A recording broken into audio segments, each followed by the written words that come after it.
Bombing another country is an act of war. And last week, Donald Trump launched an attack that could spin the United States into another endless war in the Middle East. What followed from that decision can only be described as pure madness. Trump declared total victory. Iran threatened retaliation. Americans in the region were forced to shelter in place. Trump's own team then admitted no one knows where the nuclear materials are and what nuclear capacity Iran might still have. Trump called for regime change, and then last night, just for a moment, we hoped and believed there was a ceasefire, only for us to wake up to frantic posts on social media by the president begging both sides to stop shooting missiles and rockets at each other.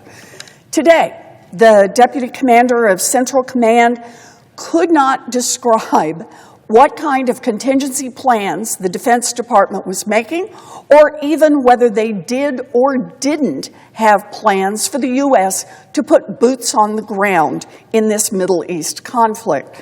And the classified briefing scheduled for right now that we should be having so that all the senators can ask questions about what has happened and what is currently happening in Iran has just been scrapped by the Republicans for another 48 hours. There is no grand plan.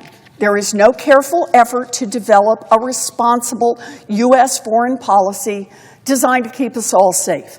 Once again, Donald Trump serves up chaos, dangerous chaos, that threatens the long-term security of the American people.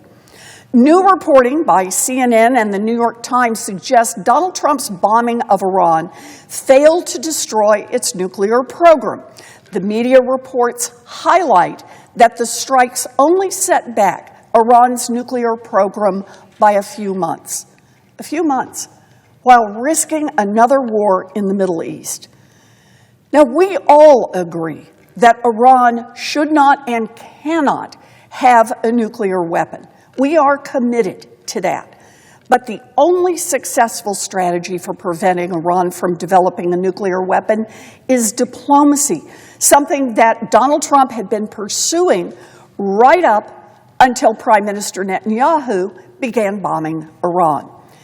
That is what we need right now, for all sides to come to the table to build an agreement that is sturdy and that cements lasting peace in place.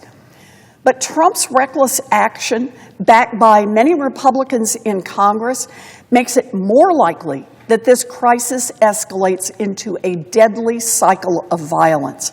Trump's reckless action puts American lives at risk.